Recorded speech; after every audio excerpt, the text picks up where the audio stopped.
My name is Marcus Webb. I'm 28 years old, and I used to think highway cameras were the most boring thing in the world until they started tracking something that doesn't show up on any sensor we're allowed to admit exists.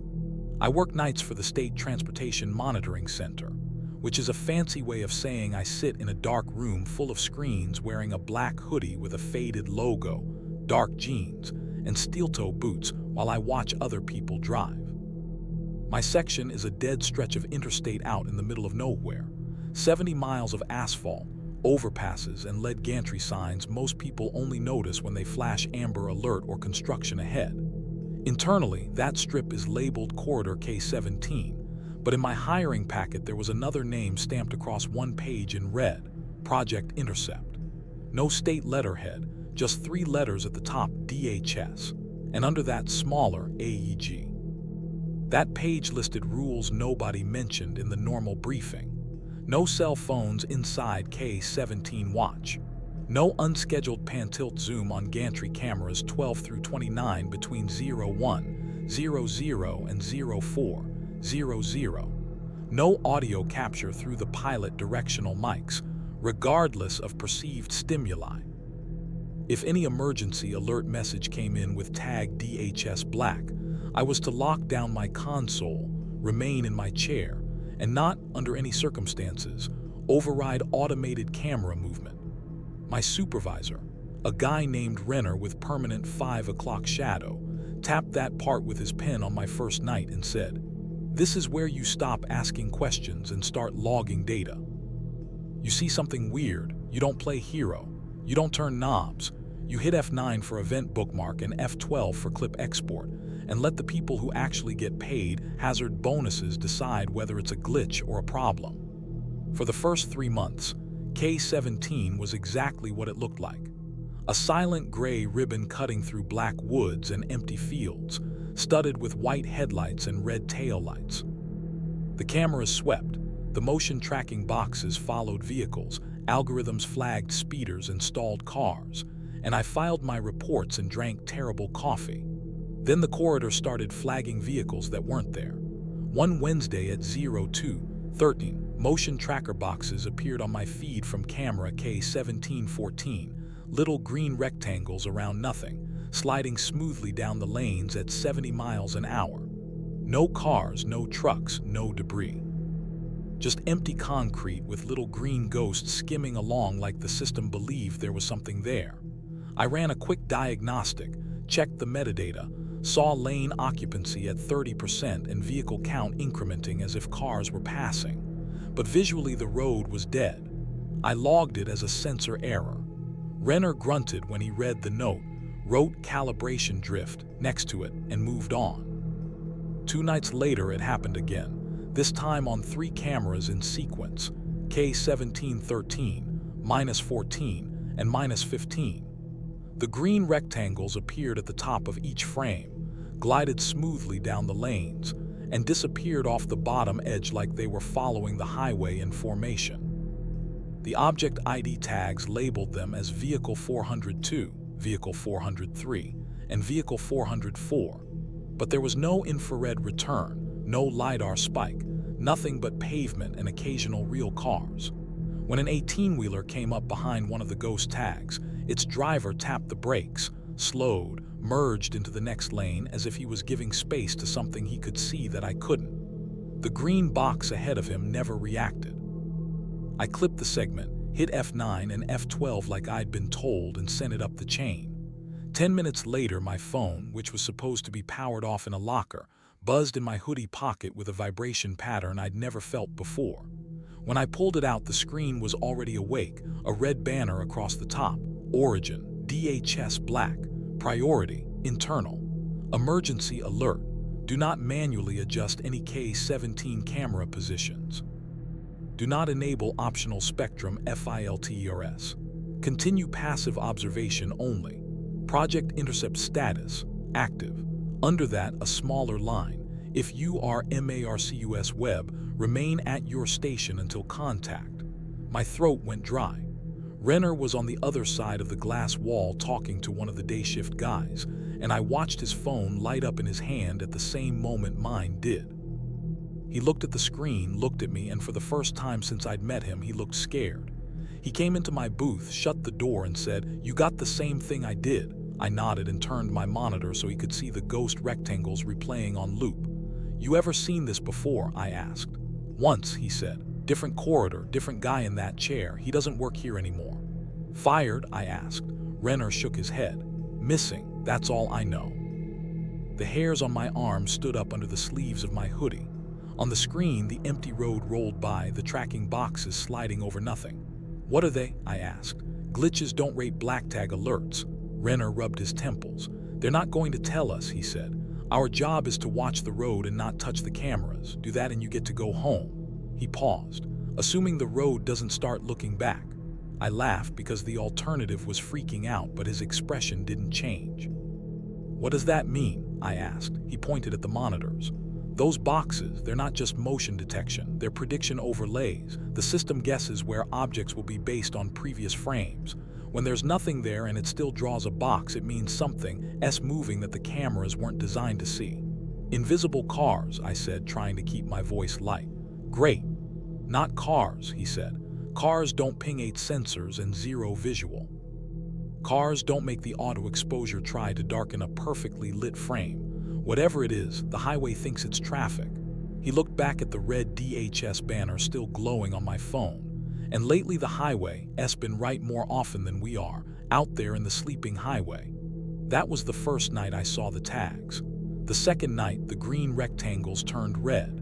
And when they did, the system stopped labeling them as vehicles.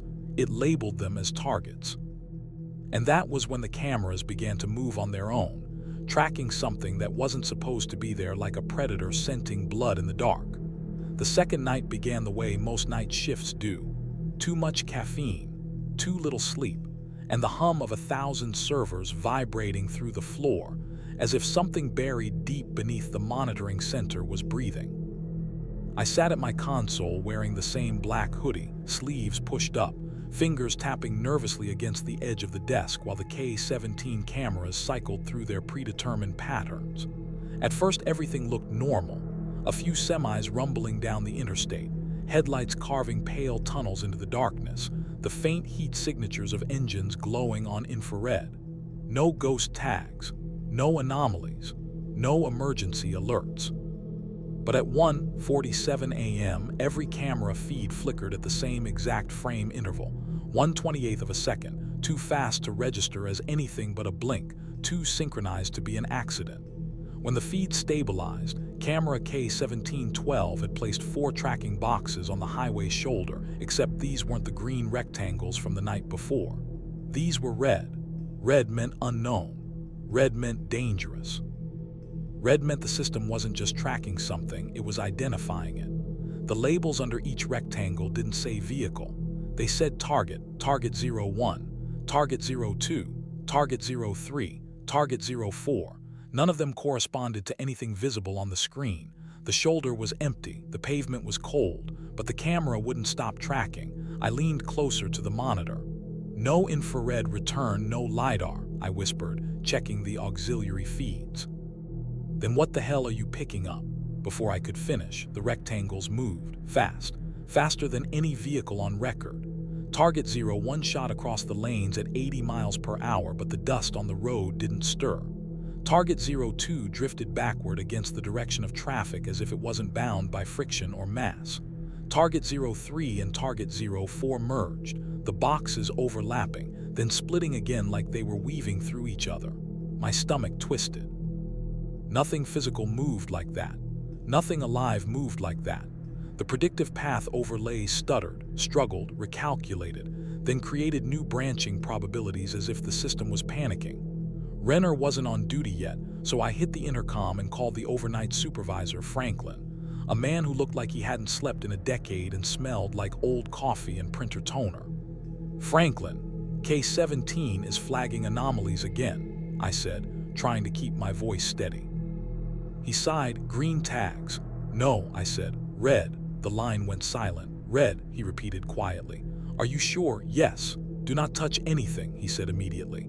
"Do not move the cameras, watch only. I'm calling DHS liaison right now." He hung up before I could reply. On the screen, Target 01 and Target 02 drifted back toward the center of the highway and then stopped. They weren't following lanes anymore. They weren't following anything. They just hovered in the middle of the asphalt like something keeping its weight off the ground, like they were waiting. At 1:51 a.m., the emergency alert system tone blasted through the speakers, so loud the audio peaked and clipped. My phone buzzed inside my hoodie pocket again, forcing itself awake even though it was locked down by building protocol. Another red banner. Origin DHS Black Priority. Level 3 Emergency Alert. The objects tracked on corridor K17 match previous intercept signatures. Do not attempt to interfere. Do not manually override.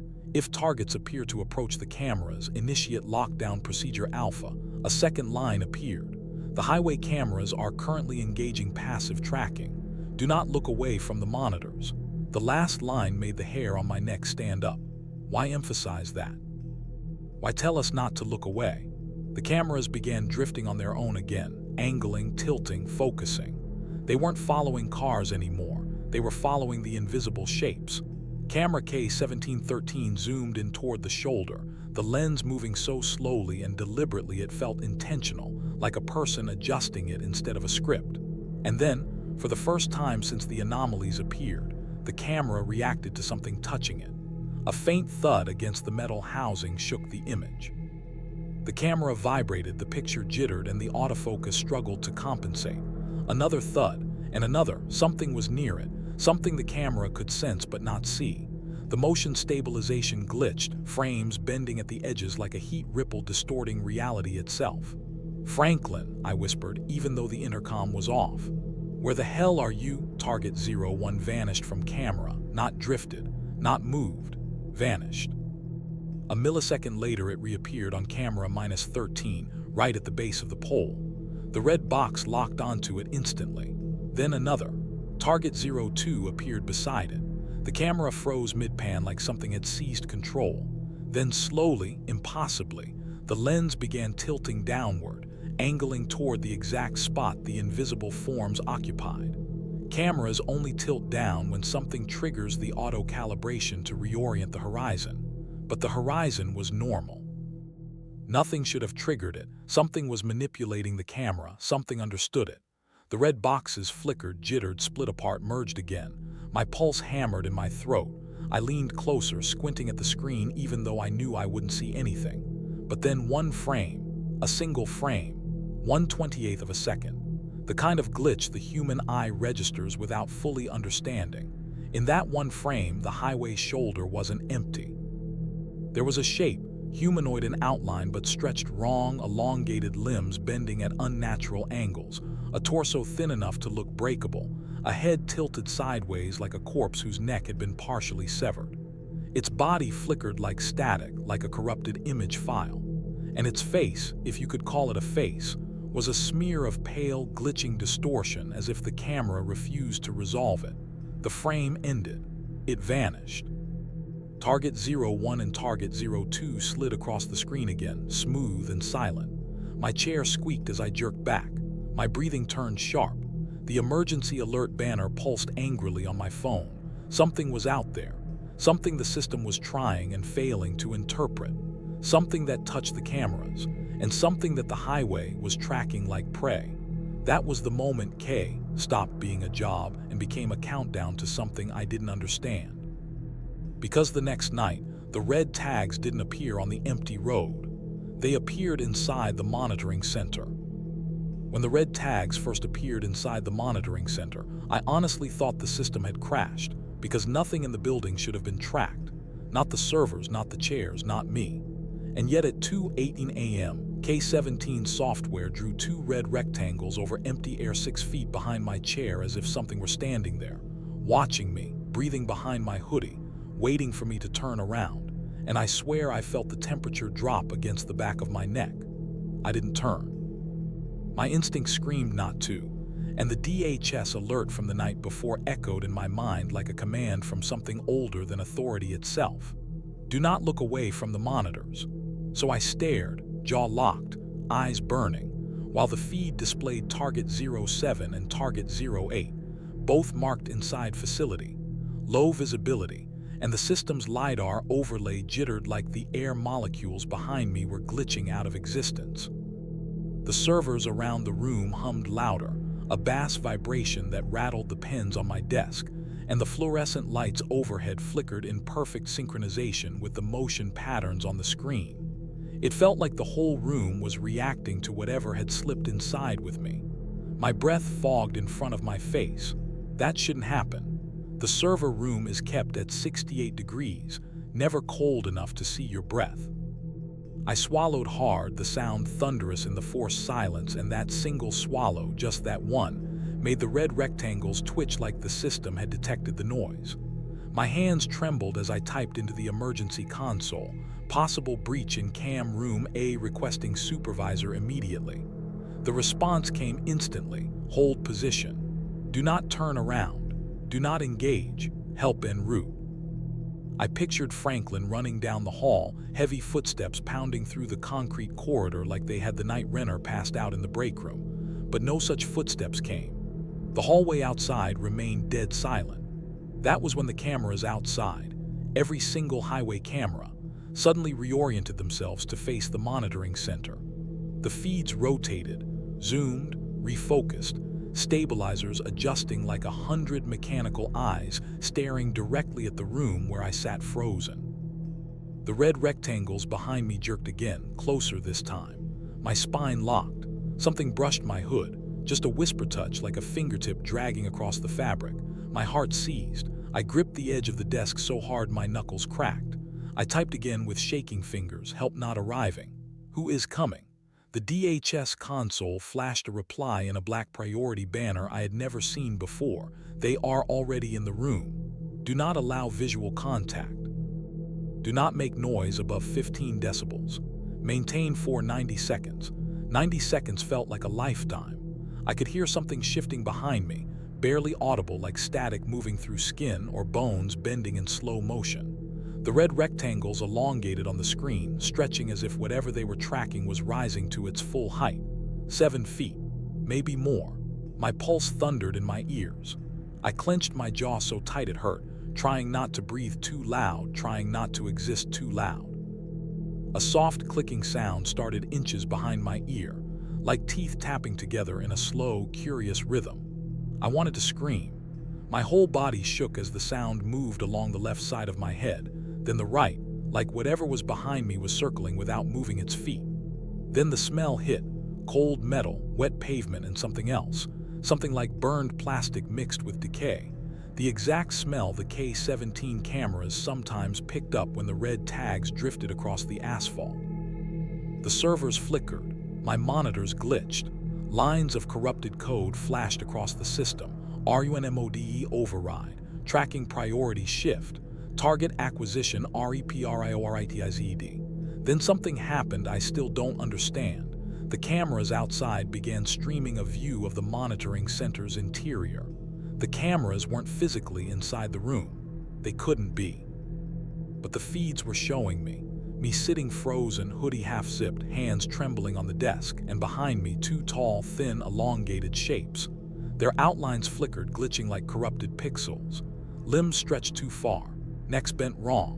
Their heads were angled down toward me as if studying me, waiting for me to break the rules the alert had screamed at me. One of them lifted an arm, thin as conduit pipe, pale as static, and its hand hovered inches above my shoulder without touching. The glovebox sensor on my workstation reacted to the motion even though the air seemed empty. The cameras zoomed in on its hand, and for a single corrupted frame I could see something like a hand but not human. 5 long finger-like segments, no nails, joints bending both directions, edges flickering like the shape was unstable, not fully anchored to physical space. I gripped the desk harder, terrified that if I so much as twitched it would notice. The clicking stopped. The room fell dead silent, so silent I could hear the faint electric buzz of the emergency alert system resting on standby. Then slowly, the shapes turned away from me on the camera feed. The rectangles on my monitor shifted, drifting toward the north wall of the building, even though that wall had no door. A moment later, the rectangles blinked out entirely. Gone, just gone, as if they'd never been there. My phone buzzed again. New DHS alert. do not leave the monitoring center. Additional entities detected NEAR Corridor K17. Remain stationary until instructed. Do not exit. But I didn't need the alert to tell me that, because through the reinforced glass window of the monitoring center's door, I could see the hallway lights flickering in a rhythm that matched the K17 anomalies. Something else was moving out there, something the cameras couldn't track yet, something learning, something adjusting. And when Franklin finally arrived, his face pale and sweating, he said 9 words that confirmed every worst fear I had. "Marcus, they're not just following the cameras anymore." Franklin didn't even close the door behind him when he entered. He slipped inside like someone trying not to trigger a tripwire, eyes locked on the flickering hallway behind him, chest rising and falling in shallow, terrified breaths.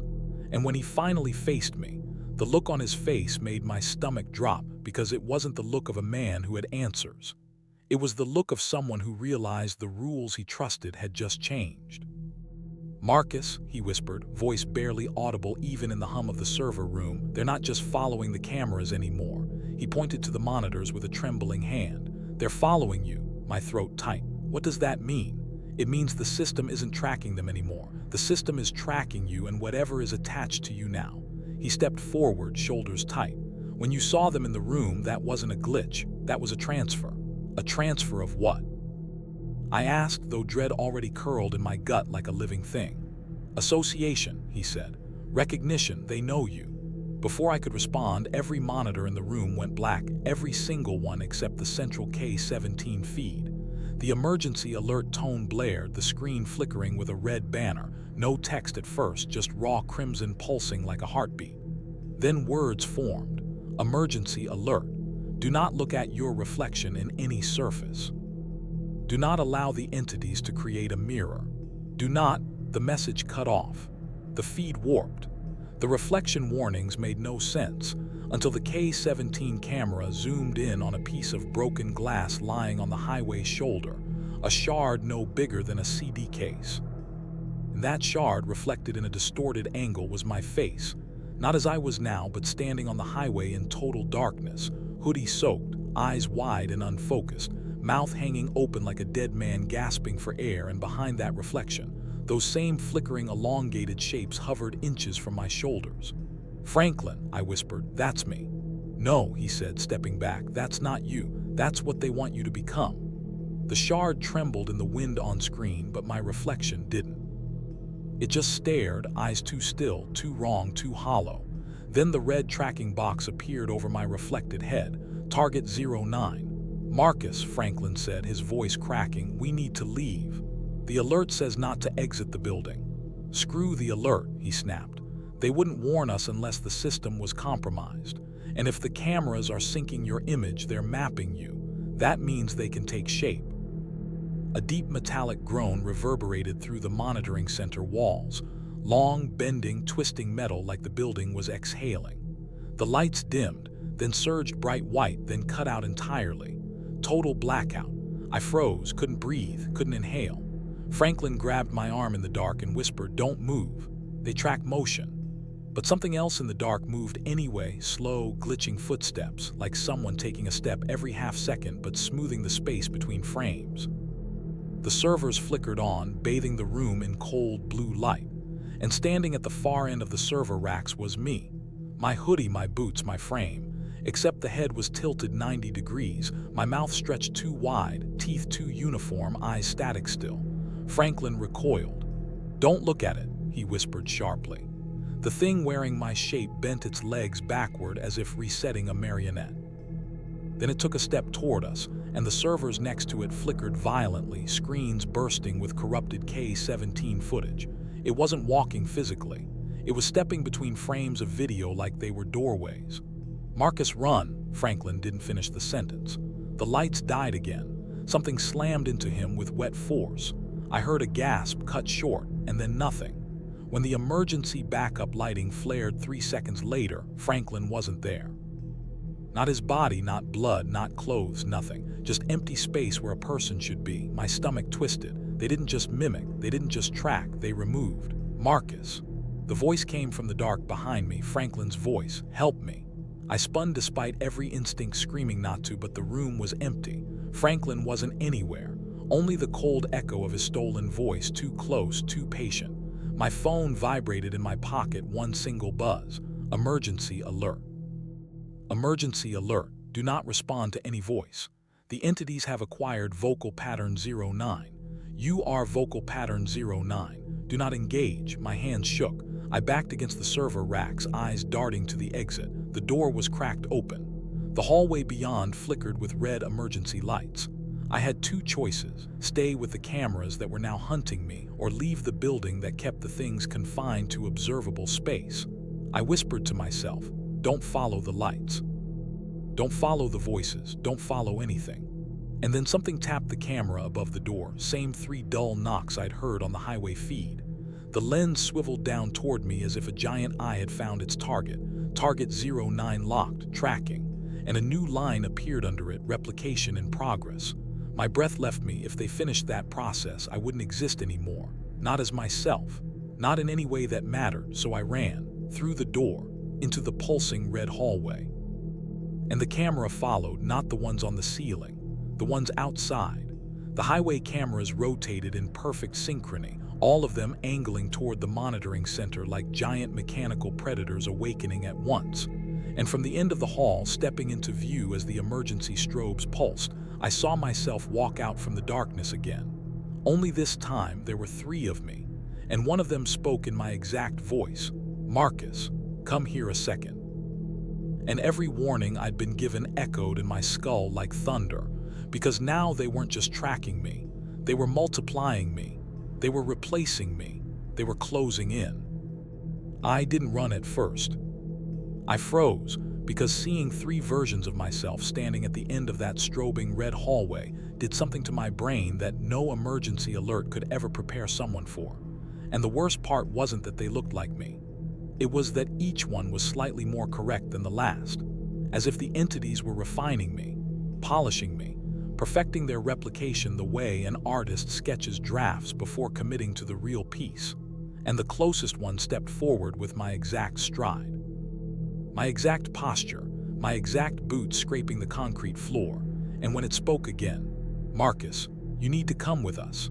I felt the words vibrate in my chest like they belonged to my lungs, like my vocal cords had already been uploaded into something beyond the hallway, beyond the building, beyond me. And that moment triggered something primal in me, something older than reason, older than fear, a survival spark that snapped my limbs back to life and forced me into motion.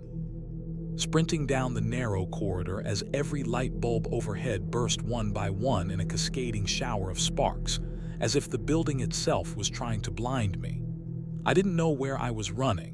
I just knew I needed distance from the copies, from the cameras, from every doorway where a version of me could step out.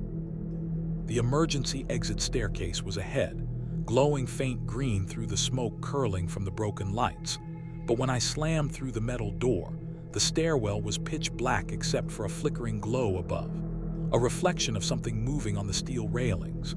Something tall, elongated, and walking upside down along the ceiling like gravity didn't apply to it. And as soon as its head turned toward me, the red tracking square appeared in my vision, not on a screen, not on a camera feed, but directly in my line of sight, like the system had migrated into my eyes. Target 09 confirmed. Replication priority, critical. That broke me. I bolted back through the door as the thing dropped from the ceiling with a wet metallic thud, its limbs elongating like cables unraveling. I ran blind, following only a single instinct: get outside, because maybe, just maybe, the cameras couldn't help them as much once I left the building. The entities seemed to hesitate at thresholds, as if buildings or spaces mattered.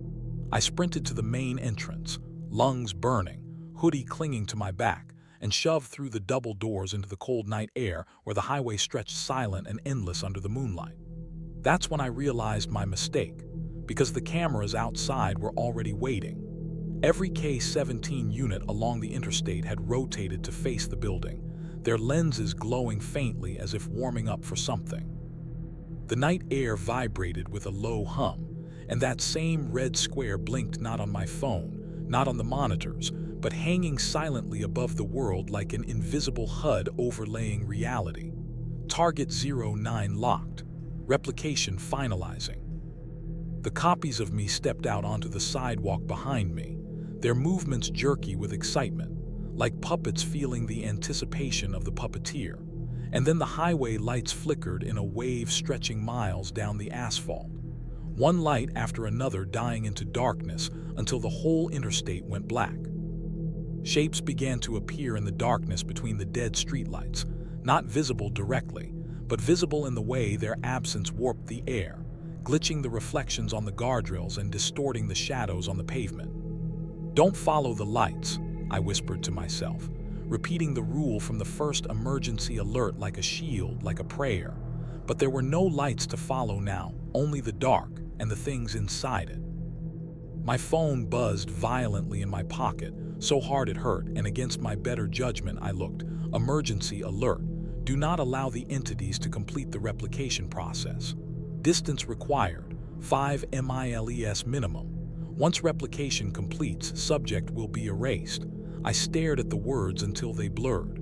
Erased didn't need definition. I'd already seen what happened to Franklin. I turned toward the empty highway and started running, not toward traffic, not toward a vehicle, but straight down the shoulder, boots pounding asphalt as the freezing wind tore at my hoodie.